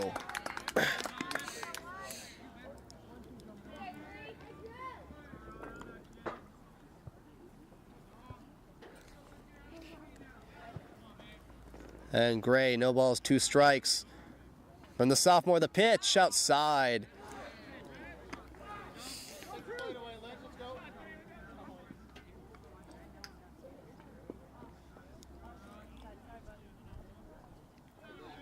Count is now 1-2. He's looking at Andrew Haight at first. The 1-2. Hard hit ball, foul. Golf shot past the third base line. Count stays at 1 ball and 2 strikes. A well hit ball. That goes in foul. Wind up in the 1-2. Swing and a miss, strike 3. The sophomore Dominic Gray strikes out the sophomore Ryan Lynch. To end the bottom of the 5th, it is no runs on no hits, no errors, and 1 runner left on. A nice job by Dominic Gray on the mound. As it is still 4-2 Lake Stevens. Elijah Moore back on the mound, the top of the 6th. Will face off against the bottom 3 hitters of the order: Tate Bruss, Cameron Austin, and Caden Pattison. Lake Stevens, they still lead by 2 runs. And we are now back into the top of the 6th inning. Lake Stevens leading 4-2. Tate Bruss, for the 3rd time this afternoon, is back at the plate. First pitch, low, ball 1 from the junior Elijah Moore, who is looking to pitch his 3rd full inning of work this afternoon. Starts off with a 1-0. Tate 1 and 2 with a double in the 2nd inning. And he popped out to the shortstop, Gage Kirschenberg, in the 3rd inning, outside ball 2. As Moore will face off against the bottom 3 hitters in the order. The 2-0, low, ball 3. It'll be the first baseman, Tate Bruss, center fielder Cameron Austin, and the right fielder, Caden Pattison. 3-0, strike 1 looking.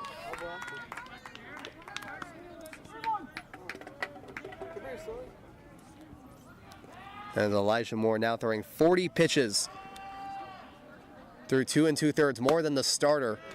And the 3-1 upstairs, ball 4. And for the first time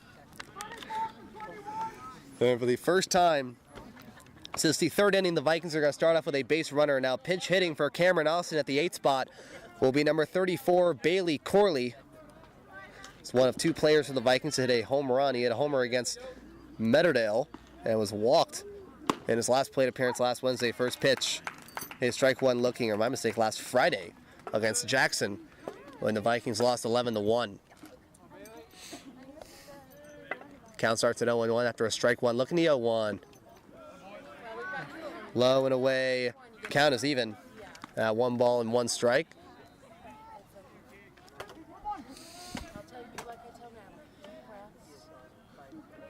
And Moore to throw to first. Not in time. Take it back there just in time. Monroe, there's some activity in the bullpen. 1-1. Upstairs, ball 2.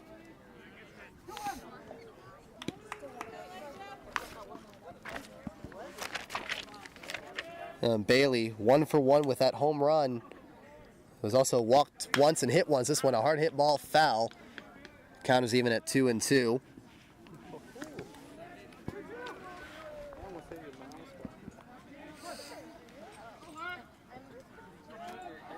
Two balls and 2 strikes. Moore the pitch.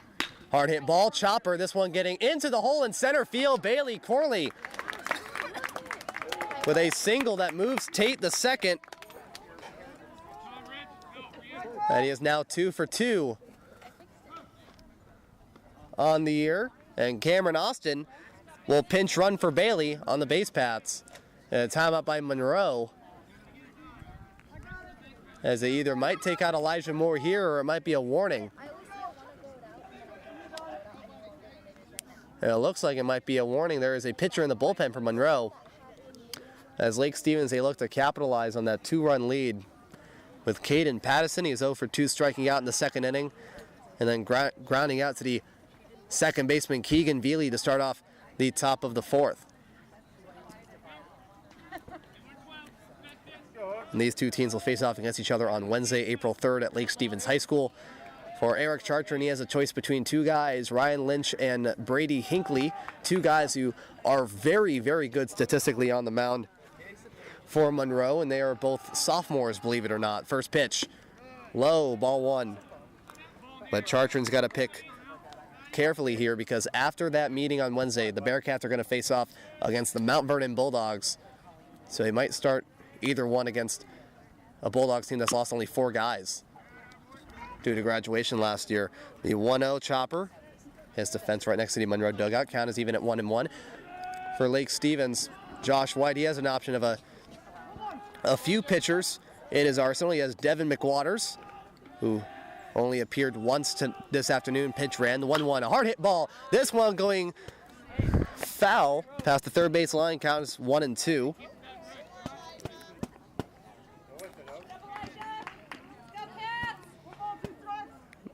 Count now 1-2. He has Devin McWaters, Theron Perkins, and Xander Fogel, who started a game. He started against Meadowdale. So he has a number of pitchers to go for. And the 1-2, strike 3 called. And Elijah Moore striking out Caden Pattison. And it'll be the first strikeout for Moore, the second strikeout overall for Monroe pitching. Unfortunately enough, that was both against Caden. Now go back to the top of the order for the 4th time around against Tanner Lynn. They look like they might take out Elijah Moore. As Eric Chartrand's walking up, yes they are. They're going to take out Elijah Moore. They're going to bring in a third pitcher.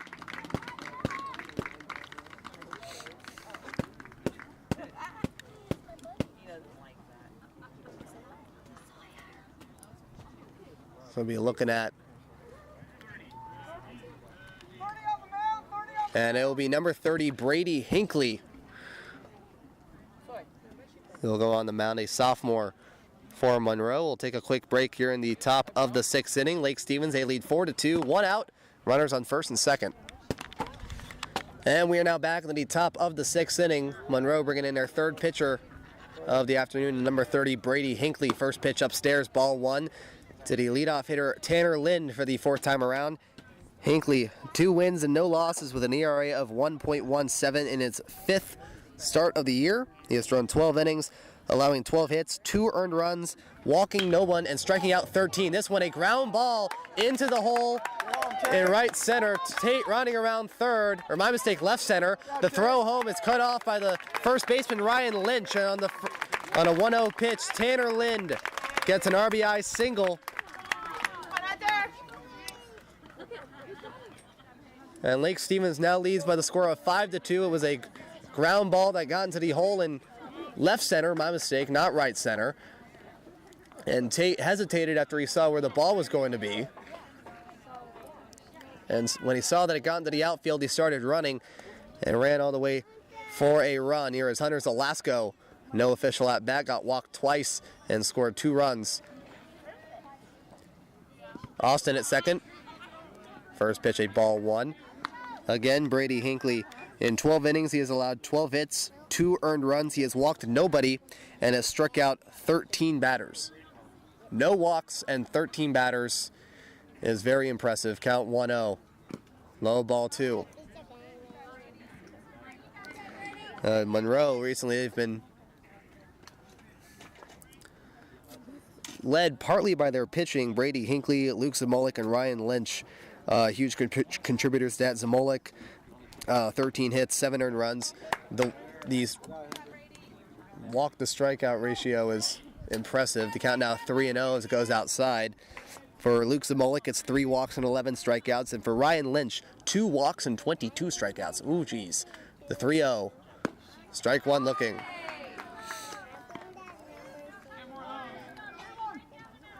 But for Brady Hinckley right now, what's going to happen? And you're either going to get a hit on him or he's going to strike you out.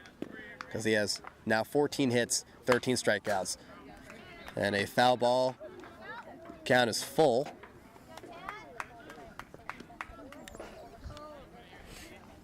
As Elijah Moore, 3 innings, 54 pitches, 2 hits, currently 2 earned runs. Although that may change. 3 walks and 1 strikeout.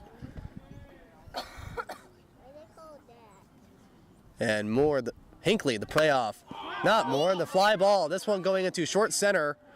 That'll be caught by the second baseman, Keegan Veely, for the second out in the top of the 6th. Here is Theron Perkins, 1 for 2, with a RBI single in the top of the 1st, a stolen base and a run, and a couple of flyouts to the center fielder Luke Klein.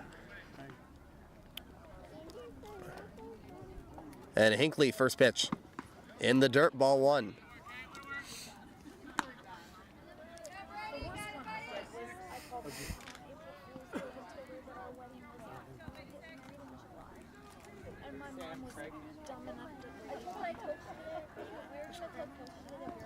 And Austin, the throw to second, is it in time? Yes, it is. Cameron Austin's out at second to end the top of the 6th inning. Austin straight away from second, a little too far. And that will end the inning. It'll be 1 run on 2 hits, no errors, and 1 runner left on. The Vikings, they get another run on the board. Oh, I'm sorry. Am I not moving fast enough for you? Let's go, Tommy Bahama. Well, you're turkey. The score is now Lake Stevens 5, Monroe 2. Dominic Gray back on the mound in the bottom of the 6th. Face off against the 6, 7, and 8 hitters Luke Zamolik, Morgan Granich, and Gage Kirshenman, as Lake Stevens once again leads by 3 runs. And we are now back in the bottom of the 6th inning. Lake Stevens, they now lead by the score of 5-2 over the Monroe Bearcats. Dominic Gray back on the mound, face off against the left fielder Luke Zamolik.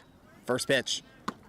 Inside, ball 1. They'll face off against Zamolik, the designated hitter Morgan Granich, and the shortstop Gage Kirshenman. Zamolik is 0 for 1 with a fly out and a walk. He flew out to the right fielder Caden Pattison to end the bottom of the 1st and was walked in the 3rd. And a 1-0 upstairs, ball 2.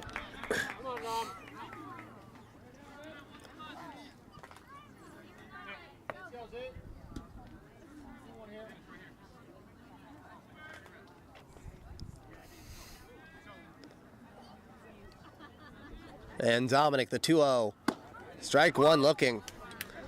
Gray threw 6 balls and 7 strikes for 13 pitches against 4 batters,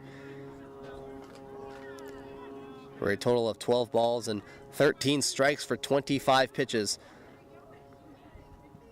Through an inning and 2/3. The 2-1 pitch, a foul ball. Count is even at 2-2 as the ball rolls away from the catcher, Tommy Lindgren.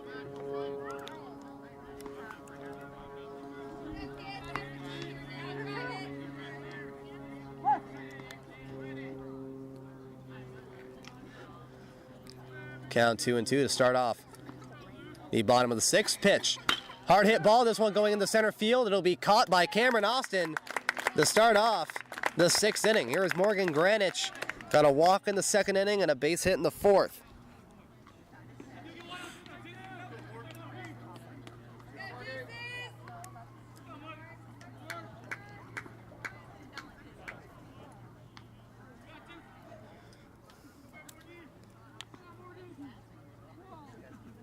And Gray, first pitch. Outside, ball 1.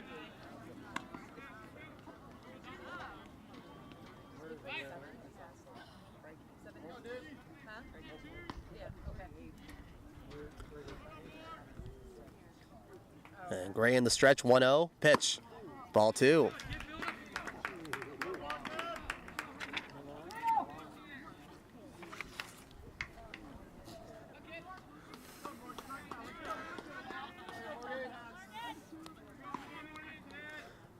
Count now 2-0, the pitch, low, ball 3.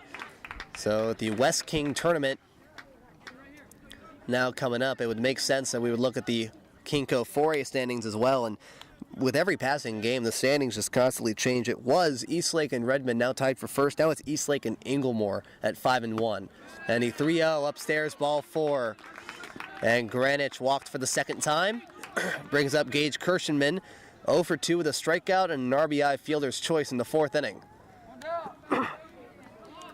As currently it's Inglemore and Eastlake both tied for first place in the Kinko 4A conference with identical 5-2 records. Eastlake at 7-1, Inglemore at 6-2. And the first pitch from Gray, outside, ball 1. Skyline at 2nd place at 4-1 with a 5-2 record. Redmond at 4-2 as they were tied for first. Now they're possibly tied for 2nd, but right now they're 3rd. 1-0 from Gray. Outside, 2-0.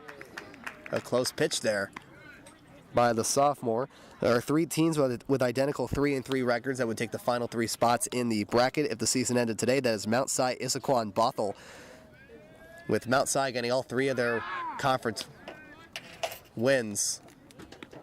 That's all 3 of their wins overall. All 3 of their overall wins are in conference play. Same thing with Issaquah. They're both 3-4 overall and 3-3 in conference play. Bothell, they're 4-4 overall and 3-3 in conference play. The 2-0, a strike 1 looking to Kirschenman. And then if the season ended today, that would be the final. That would be the 7 spots right there. And then the same 3 teams that would be out of the tournament. That's the same thing as back on Friday. Newport, North Creek, and Woodinville. And the 2-on fly ball count is even 2-2 for a foul. That one going over the Monroe dugout.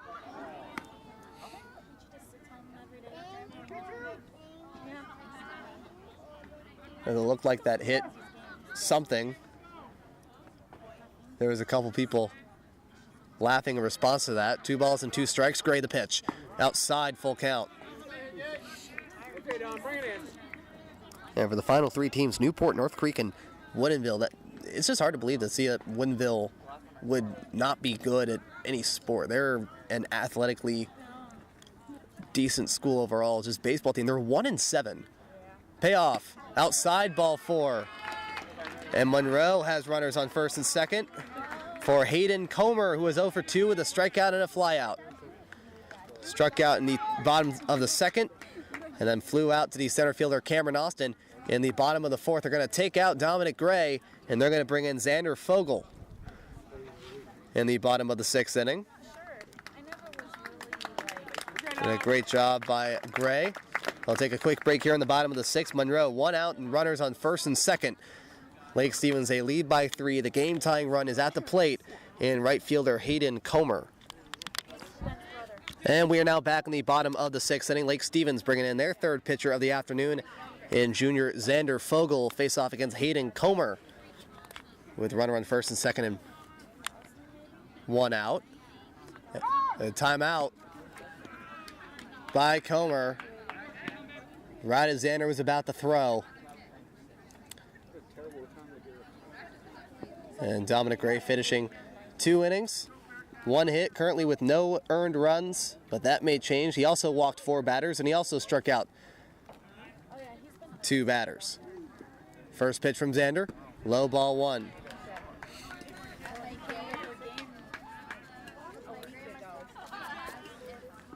Granich at second, Kirschenman at first. They're both on base on walks from Dominic Gray.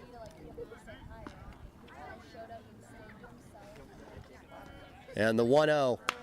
And a foul ball hits the backstop hard. Count is even at 1-1. And Fogel in his 4th appearance this year. No wins and no losses. An ERA of 6.86, 5 1/3, 5 hits, 4 walks, 5 earned runs, and 8 strikeouts. 1-1. And check swing. And a runners will advance as the ball gets away from Tommy. Count now 2-1. A wild pitch by Xander. Fogel moves Granich to third and Kirschenman to second.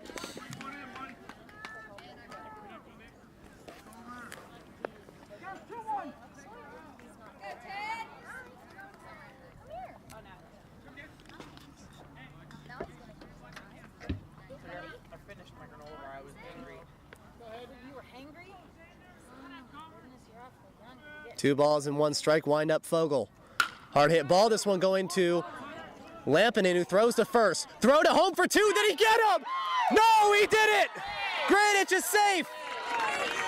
And Lake Stevens leads by 2 again. Nice play. It'll be an RBI. Good job, Tommy.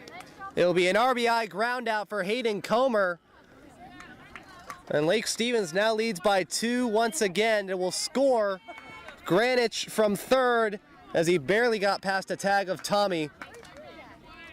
And it will move Kirschenman the third. Here's Grant Davis back to the top of the order for the 4th time around as he is 0 for 2 with a walk and a run.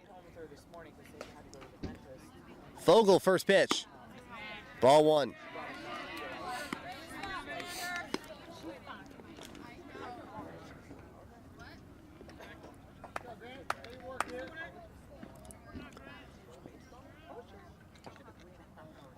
And Fogel the 1-0.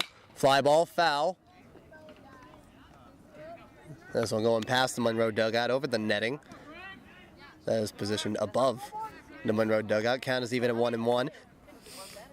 So that will be an earned run towards Dominic Gray,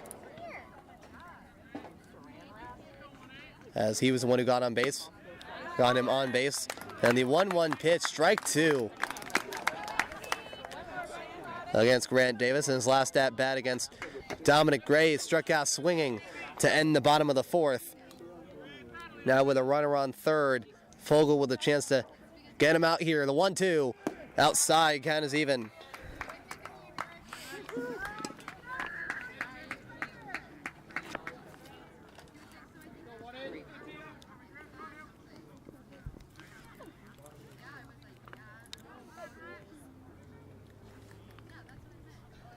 And the windup, 2-2. Ball 3, full count.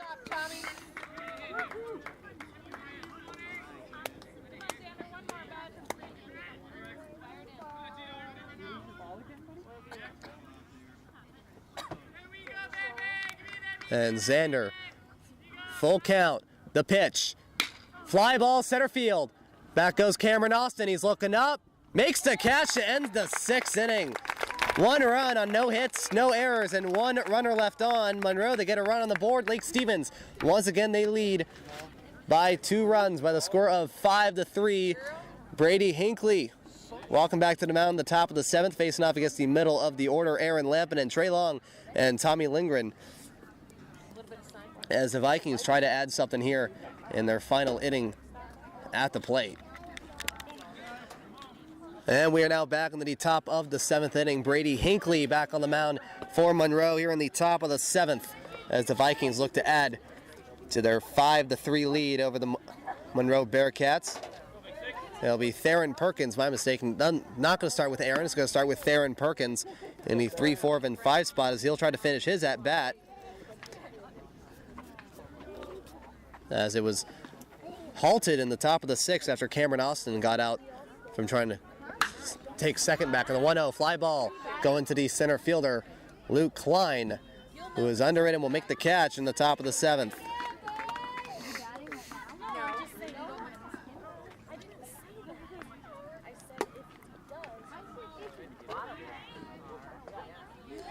That'll bring up Aaron Lampinen.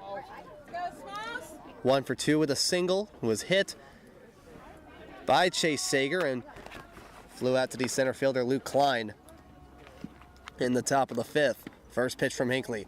Fly ball. Foul. Count starts at 0-1.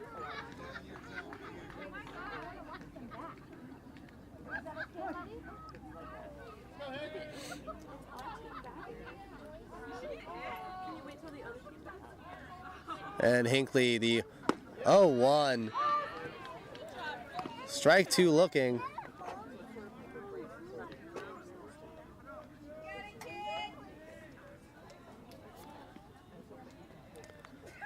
And Hinckley, the 0-2, a hard hit ball. This one going in the right, and it will be caught by the right fielder.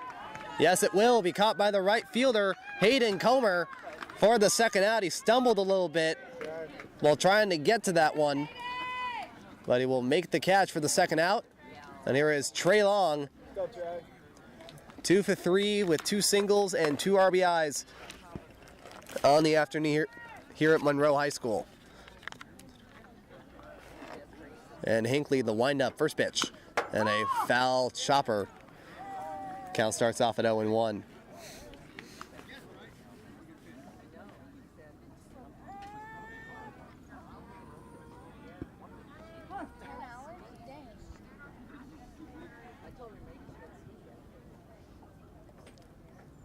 And the 0-1, a chopper going to the shortstop Kirschman. Throw to first, a running throw. It'll be in time.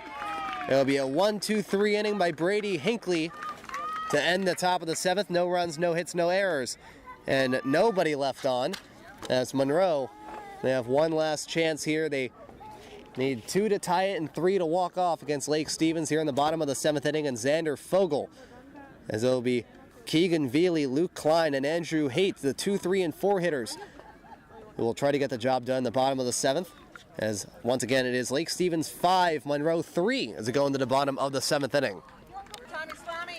And we are now back in the bottom of the 7th inning. Xander Fogel not only looking to throw his first full inning of play, but to also end this game and get the Vikings their first conference win of the season. He'll face off against Keegan Veely, the number 2 hitter, who is 0 for 1 with a pair of walks in this game. First pitch from Xander.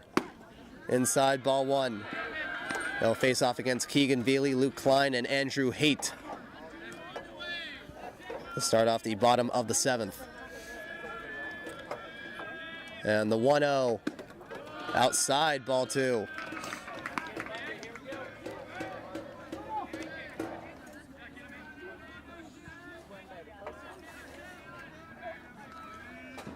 Count starts at 2-0. Xander, the windup and the pitch.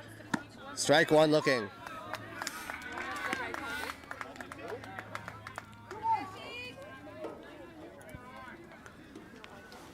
Monroe, like I mentioned at the beginning of the game, they have won their last 5 games to 2-1. Ground ball, this one going to Zelasco. Nice pick, nice throw, and the throw to first is in time for the first out in the bottom of the 7th. Here is Luke Klein, who is 0 for 3 with a couple of pop-outs to the outfield and a bunt pop-out to the pitcher Alex Peterson. Monroe, the last time that they lost was back on March 16th. They have won their last 5 games since. They played Arlington on the road in the second of 4 straight road games and lost 4-3. First pitch, strike 1 looking.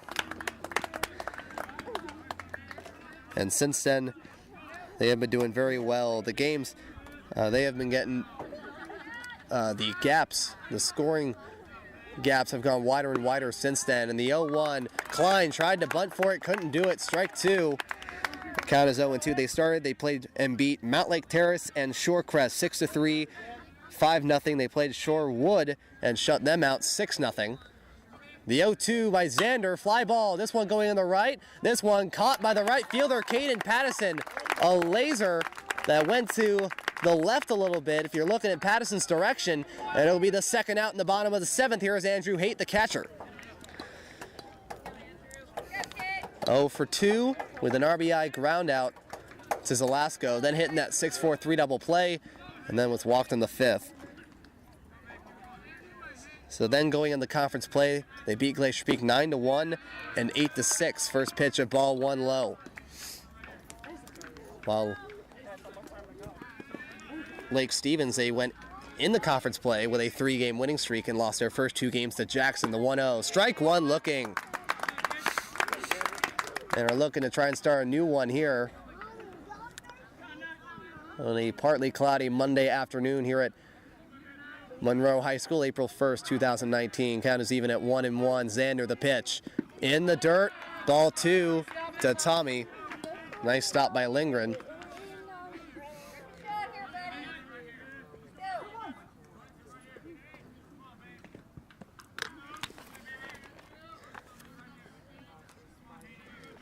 And the 2-1 upstairs, ball 3.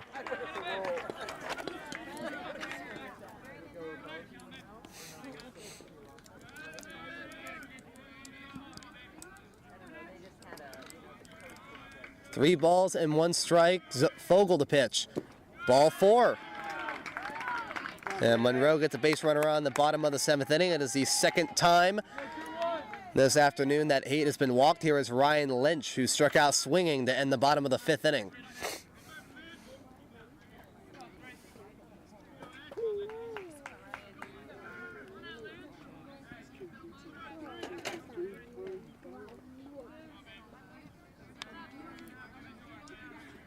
And Xander, first pitch, fly ball, that's foul. They'll start off with an 0-1 count. This one, a fly ball over the Monroe bleachers along the first base side. So these two teams will face off against each other on Wednesday. The 0-1, strike 2 looking. Xander 1 strike away. One more, Xander.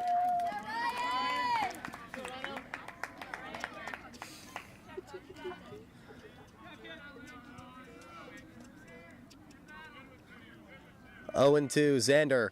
The windup in the pitch. Outside. Throw to first. Is it in time? It is not. To try and get Andrew Haight. As Tommy threw a little outside in foul territory to the first baseman, Tate Brust. Xander still ahead of the count.